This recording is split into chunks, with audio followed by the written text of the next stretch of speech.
শিশুরা এবছর কি ধরনের শীতকালীন রোগ নিয়ে আপনাদের কাছে আসতেছে? বাচ্চাদের ভিতরে যে রোগগুলো সবচেয়ে বেশি আক্রান্ত হচ্ছে ঠান্ডা কাশি, নিউমোনিয়া, শ্বাসকষ্ট রোগ, এআরআই, যেটাকে আমরা মেডিকেল টার্মে বলি অ্যাকুট রেসপিরেটরি ট্র্যাক্ট ইনফেকশন। আরেকটা জিনিস সবচেয়ে বেশি পরিলক্ষিত হচ্ছে যে শীতকালীন ডায়রিয়া। ব্রঙ্কোলাইটিস আর নিউমোনিয়ার পার্থক্যটা কিভাবে বুঝবো? ব্রঙ্কোলাইটিসে দেখা যায় বাচ্চারা 2 মাস বয়স থেকে 2 বছরের বয়স পর্যন্ত বাচ্চাদের হবে, কিন্তু নিউমোনিয়ার ক্ষেত্রে দেখা যাবে যে বাচ্চা টক্সিক থাকবে, ইরিটেবল থাকবে এবং তার হাই গ্রেড ফিভার থাকবে। ব্রঙ্কোলাইটিস হলে আসলে কি করতে হবে? শুরুতেই কি চিকিৎসকের কাছে যেতে হবে? ব্রঙ্কোলাইটিস হলে যে জিনিসটা সবচেয়ে করতে হবে, গুরুত্ব দিতে হবে, বাচ্চাকে খাওয়া দাওয়াটা ভালো রাখতে হবে। যে তাকে প্রচুর পরিমাণে, যে বাচ্চা বুকের দুধ খায় তাকে বুকের দুধ ঘন ঘন বুকের দুধ খাওয়াতে হবে। বুকের দুধ খাওয়ানোর সময় খেয়াল করতে হবে তার নাকটা বন্ধ আছে কিনা।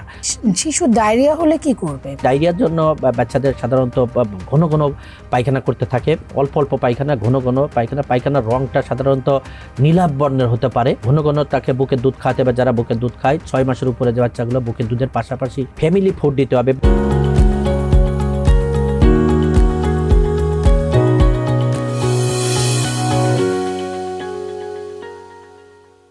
দর্শক, জেএমআই গ্রুপ প্রেজেন্টস টিভিএস ভালো থাকুন আপনাদের স্বাগত জানাচ্ছি। আমি তাওসিয়া তাজমিন। আজ আমরা কথা বলবো শীতে শিশুর রোগ ও প্রতিকার নিয়ে। এ বিষয়ে কথা বলতে আমাদের সঙ্গে আছেন ডাক্তার কামরুজ্জামান কামরুল, সহযোগী অধ্যাপক, রেসপিরেটরি মেডিসিন বিভাগ, বাংলাদেশ শিশু হাসপাতাল ও ইনস্টিটিউট। আমাদের অনুষ্ঠানে আপনাকে স্বাগত। ধন্যবাদ আপনাকে। স্যার, আপনি জানেন যে এবার শীতের প্রকোপ অনেক বেশি এবং শীতকালীন রোগে এখন পর্যন্ত গত 2 মাসে 1 লাখের বেশি মানুষ আক্রান্ত হয়েছে এবং শিশুর সংখ্যা অনেক বেশি। শিশুরা এবছর কি ধরনের শীতকালীন রোগ নিয়ে আপনাদের কাছে আসতেছে? ধন্যবাদ। বাংলাদেশ ষড় ঋতুর দেশ। দেশের ঋতু পরিবর্তনের সাথে সাথে কিছু কিছু রোগেরও প্রাদুর্ভাব দেখা দেয়। তা আপনি কয়েকদিন ধরে, বিগত 1 সপ্তাহ ধরে আমাদের দেশের পরে একটা মৃদুনা বলা যাবে না, একটা মানে মাঝারি আকারের শৈত্যপ্রবাহ বসছে, যেখানে বাংলাদেশের বিভিন্ন জায়গায় টেম্পারেচারের তারতম্য, বিশেষ করে ঢাকায় যারা আছে কোথাও 8-9, পেরিফেরিতে এটা 6-7-এর ভিতরে চলে আসছে। তাই শৈত্যপ্রবাহের সাথে সাথে বিশেষ করে বাচ্চারা এবং বয়স্করা কিছু কিছু রোগে আক্রান্ত হচ্ছে। তা বাচ্চাদের ভিতরে যে রোগগুলো সবচেয়ে বেশি আক্রান্ত হচ্ছে ঠান্ডা কাশি, নিউমোনিয়া, শ্বাসকষ্ট রোগ, এআরআই, যেটাকে আমরা মেডিকেল টার্মে বলি অ্যাকুট রেসপিরেটরি ট্র্যাক্ট ইনফেকশন। এছাড়া টনসিলাইটিস, কানে ব্যথা। এবং এই শীতকালীন জনিত ইসে আরেকটা জিনিস সবচেয়ে বেশি পরিলক্ষিত হচ্ছে যে শীতকালীন ডায়রিয়া, যেটাকে আমরা রোটাভাইরাল ডায়রিয়া বলি। তাছাড়া এই শীতের আবহাওয়াটা শুষ্ক থাকে, যার জন্য অনেকটা স্কিন ডিজিজেরও মানে প্রাদুর্ভাব দেখা যাচ্ছে। এছাড়া এই সময় বাচ্চারা সবচেয়ে যে জিনিসটাই বেশি আক্রান্ত হচ্ছে যে ব্রঙ্কোলাইটিস, একটা নিউমোনিয়া এবং ব্রঙ্কোলাইটিস। অনেকে কিন্তু ভুল করে ফেলে যে আসলে কোনটা নিউমোনিয়া কোনটা ব্রঙ্কোলাইটিস। এটাই স্যার জানতে চাচ্ছিলাম যে ঠান্ডা লাগলেই মানুষজন ভাবে যে নিউমোনিয়া হয়ে গেছে শিশুর। আসলে ব্রঙ্কোলাইটিস আর নিউমোনিয়ার পার্থক্যটা কিভাবে বুঝতে পারবো? নিউমোনিয়া এবং ব্রঙ্কোলাইটিসের ভিতর পার্থক্য করার জন্য দুইটার কিন্তু একই সিমটম, কিন্তু ব্রঙ্কোলাইটিসে দেখা যায় বাচ্চারা 2 মাস বয়স থেকে 2 বছরের বয়স পর্যন্ত বাচ্চাদের হবে এবং এই সময় বাচ্চাগুলো প্লেফুল থাকে, হাসি কাশি বাসি, যে বাচ্চা হাসছে, কাশছে এবং নাক দিয়ে পানি পড়ছে এবং বাচ্চা প্লেফুল আছে। কিন্তু নিউমোনিয়ার ক্ষেত্রে দেখা যাবে যে তার বাচ্চা টক্সিক থাকবে, ইরিটেবল থাকবে এবং তার হাই গ্রেড ফিভার থাকবে এবং সে যা খাচ্ছে বমি করে দিবে এবং বাচ্চাটা দেখা যাচ্ছে যে শ্বাস মানে বুকের নিচে, ছাতার নিচে বসে আছে, দুইটাই বসে যাচ্ছে। কিন্তু ব্রঙ্কোলাইটিসের ক্ষেত্রে বাচ্চা প্লেফুল থাকবে, কিন্তু নিউমোনিয়ার ক্ষেত্রে প্লেফুল থাকবে না। বাচ্চার অনেক জ্বর থাকতে পারে এবং বাচ্চার এই যা খাবে সবই বমি করে দিচ্ছে, অথবা সে মোটেও খেতে পারছে না। বাচ্চা নেতায় আছে, এই শ্বাসকষ্টের জন্য তার বুকের নিচে এমনভাবে বসে যাচ্ছে যে বাচ্চা নেতিয়ে গেছে। তো এইটা দিয়ে সাধারণত আমরা বুঝি।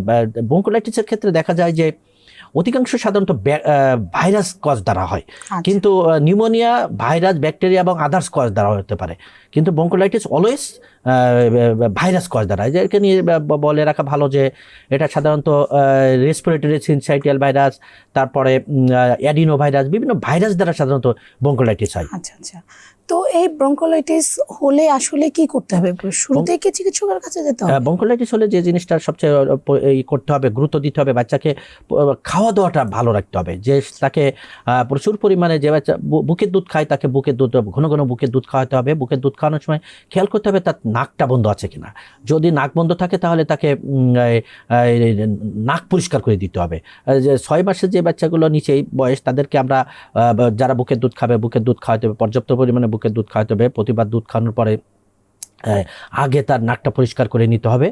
এবং 6 মাসের উপরে যে বাচ্চাগুলো তাদেরকে আমরা বুকের দুধের পাশাপাশি যে খাবারগুলো খেতে দিতে হবে। এখানে আমরা সাধারণত বলে থাকি যে আপনি রং চা, যেটা লেবু আদা দিয়ে অল্প করে খেতে দিলে যে সুদিং ইফেক্ট, তার গলায় যে একটা ইসেরই থাকে, এটা সাধারণত অনেকটা রিলিফ হয়।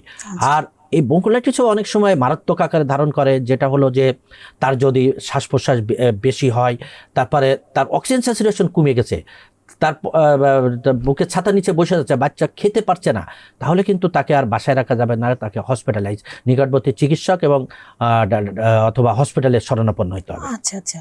আর নিউমোনিয়া হলে কি স্যার হসপিটালে নেওয়াই ভালো? অবশ্যই নিউমোনিয়া হলে দেরি না করে আপনি যদি একটা বাচ্চার, আমরা এখানে একটু দর্শকদের উদ্দেশ্যে বলে রাখা দরকার, একটা 0 থেকে 2 মাসের একটা বাচ্চার রেসপিরেটরি রেট থাকে সাধারণত 60-এর নিচেই, 2 মাস থেকে 1 বছর পর্যন্ত থাকে 50-এর নিচেই, 1 বছর থেকে 5 বছর পর্যন্ত বাচ্চাদের শ্বাস প্রশ্বাসের গতি প্রতি মিনিটে থাকে 40-এর নিচে।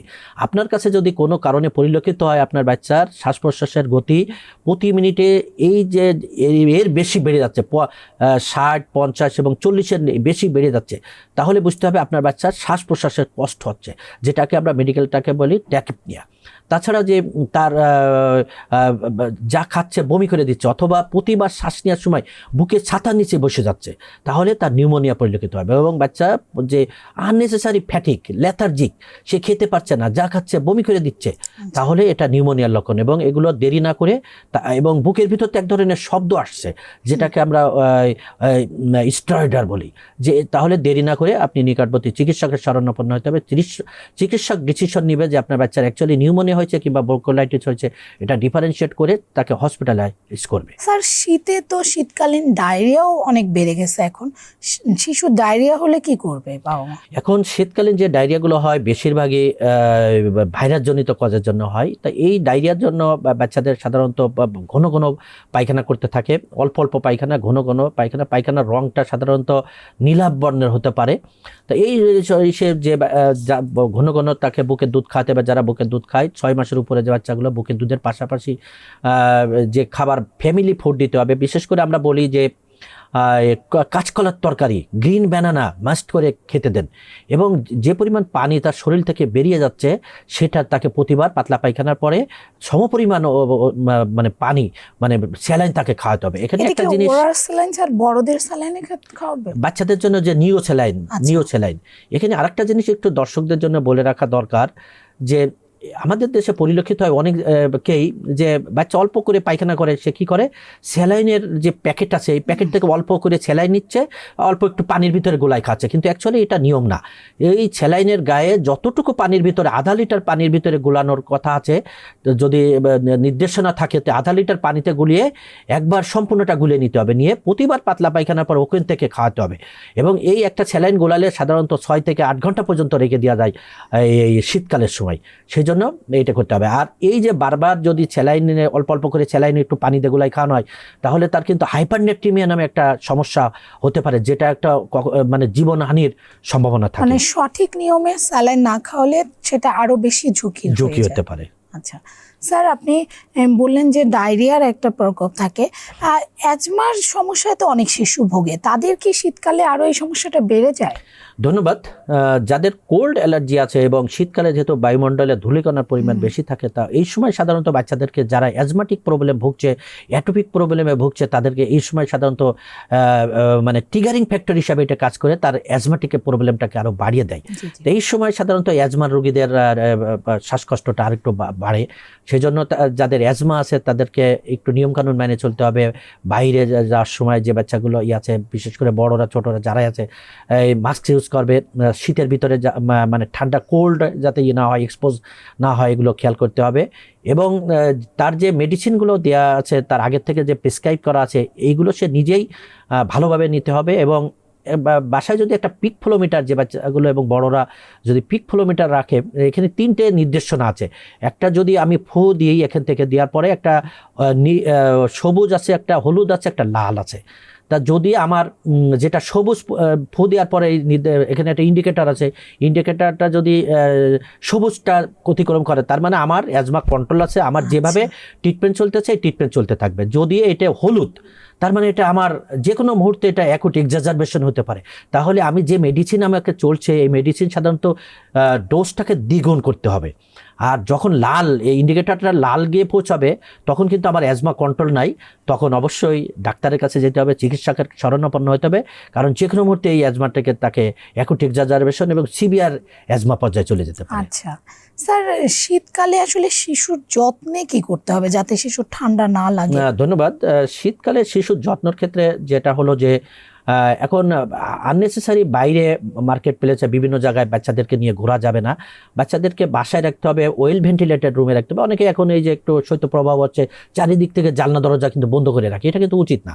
জানলা দরজা বন্ধ করে রাখা যাবে না, বাসায় ওয়েল ভেন্টিলেশন থাকতে হবে। তারপরে যে শীতের জামা কাপড় যে পরাতে হবে, যে সুন্দর জামা কাপড় পরাতে হবে যেখানে যে, আর আমাদের একটা জিনিস যে শীত তো হঠাৎ পড়ছে, তাহলে শীতের জামা কাপড়গুলো গরমের কাপড়গুলো সাধারণত যে আলমারি বিভিন্ন জায়গায় ছিল এগুলো বের করার পরে রোদে দিয়ে ভালো করে পরিষ্কার পরিচ্ছন্ন করে রোদে দিতে হবে, রোদের থেকে নিয়ে এগুলো পরাতে হবে। তাছাড়া আর ঘুমানোর সময় একটা জিনিস খেয়াল করতে হবে, বাচ্চাদেরকে আমরা 2-3 স্তরের কাপড়, প্রথমে পাতলা কাপড় দিয়ে 2-3 স্তরের কাপড় দিতে হবে, এতে সাধারণত তার টেম্পারেচার রেগুলেটরি যে এইগুলো থাকে ভালো থাকে।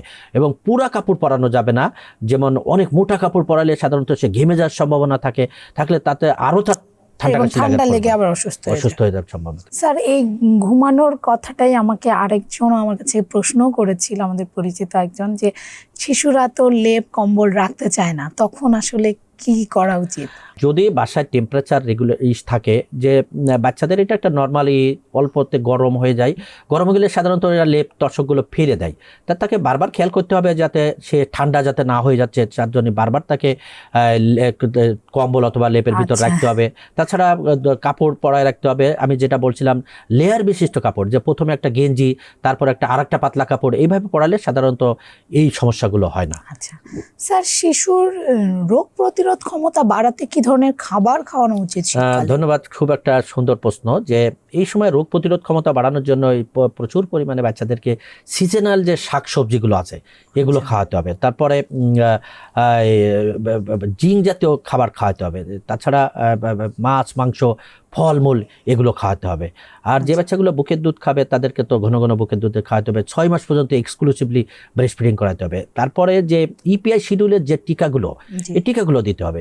পাশাপাশি ইপিআই শিডিউলের পাশে যে মানে পাশাপাশি যে প্রাইভেট টিকাগুলো আছে, যারা অ্যাফোর্ড করতে পারে আমরা তাদেরকে বলবো এই প্রাইভেট টিকাগুলো, যেমন প্রতি বছর যাদের ঠান্ডা কাশির প্রবণতা বেশি, অ্যাটোপিকের প্রবণতা বেশি, অ্যাজমাটিক প্রবলেমে ভুগছে, তাদেরকে যে প্রতি বছর যে ইনফ্লুয়েঞ্জারটা টিকা শীত আসার 1 মাস আগের থেকে যদি আমরা নভেম্বর থেকে যদি তাকে এই মানে ইনফ্লুয়েঞ্জা ভ্যাকসিনগুলো দিই, তাহলে কিন্তু তার মানে ঠান্ডা কাশির যে প্রবণতা এটা লাগলেও কিন্তু প্রকট আকার ধারণ করবে না। আচ্ছা, তার মানে শীতকালটা একটু স্বস্তিতে থাকবে।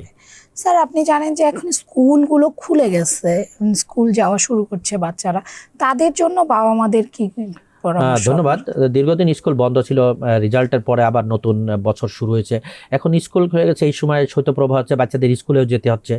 স্কুলে যাওয়ার সময় খেয়াল করতে হবে যে বাচ্চার সাফিসিয়েন্ট শীতের কাপড় আছে কিনা, সে কান টুপি দিয়ে দিতে হবে যাতে কানে বাতাস না লাগে, গলায় মাফলার এগুলো দিয়ে দিতে হবে। তাছাড়া তাকে খাবার দাবারের বাসার খাবার দিতে হবে। আমাদের এখন যে সমস্যাটা হয় যে বাচ্চারা সাধারণত স্কুলের সামনে যে খোলা এসে খাবারগুলো থাকে, এই খাবারগুলো যাতে না খায়, আপনি বাসার থেকে খাবার দিয়ে দেন। বিশেষ করে স্কুলের সামনে ফুচকা যে বিভিন্ন খাবারগুলো বিক্রি করে খোলা খাবার, এই খাবারগুলো তাকে নিষেধ করতে হবে। এই খাবারগুলো এখন সাধারণত এই যে জন্ডিসের একটা প্রবণতা থাকে, টাইফয়েড জীবাণু থাকে এই খাবারগুলোই, সেজন্য বাসার খাবারগুলো দিয়ে দিতে হবে। আর স্কুলে যাওয়ার সময় তার পর্যাপ্ত পরিমাণে শীতের কাপড়টা ইনশিওর করতে হবে। স্যার, শীতকালে বাবা মাদের একটা প্রশ্ন থাকে যে গোসলটা কি নিয়মিত করাতে হবে না কিভাবে, কি গরম পানি ঠান্ডা পানি কিভাবে করাবে? যে বাচ্চাগুলো সাধারণত ঠান্ডা কাশি, যাদের অ্যাজমাটিক প্রবলেম আছে, নিউমোনিয়ায় ভুগছে, তাদেরকে আমরা রেগুলার গোসল করাতে বলি না, সাধারণত 2-3 দিন পর গোসল করান। আর প্রত্যেক দিনই কুসুম গরম পানি দিয়ে তার গাটা মুছিয়ে দেন, আচ্ছা তাহলে কিন্তু তার গায়ে যে ধুলাবালিগুলো জমে থাকে এগুলো বসবে না। আর যারা মানে যাদের ঠান্ডা কাশির প্রবণতা কম আছে আছে তাদেরকে আপনি প্রত্যেক দিনই গোসল করান, সেটা কুসুম গরম পানি দিয়ে অল্প পানি দিয়ে তার গাটা ভালো করে মুছিয়ে দেন, দিয়ে গোসল করাই দেন, তাহলে তার প্রবলেম না। আর গোসল করার পরে যে একটা জিনিস আমাদের প্রায় আমাদের কাছে প্রশ্ন করে যে কি তেল জাতীয় জিনিস জি মাখাবো, জি জি যে তেল জাতীয় আমরা সবসময় বলি অলিভ অয়েল জাতীয় তেল মাখাবেন। আচ্ছা অলিভ অয়েল এই সময় কোনো প্রকার মানে লোশন জাতীয়, এই শীতের ভিতরে লোশন দিলে অনেক বাচ্চারই সাধারণত ঠান্ডা লাগার প্রবণতা থাকে। আপনি যদি অলিভ অয়েলটা গোসলের পরে সুন্দর করে মাখিয়ে দেন, তাহলে তার যে ঠান্ডা লাগার প্রবণতাটা অনেকটা কমে যায়। আচ্ছা স্যার, তার মানে শীতে শিশুর বাড়তি যত্ন নিলে শিশু সুস্থ থাকা সুস্থ সম্ভব। থাকবে। আমাদেরকে সময় দেওয়ার জন্য আপনাকে ধন্যবাদ। আপনাকেও ধন্যবাদ। এই ছিল জেএমআই গ্রুপ প্রেজেন্স টিভিএস। ভালো থাকুন। আমাদের সঙ্গে থাকার জন্য ধন্যবাদ।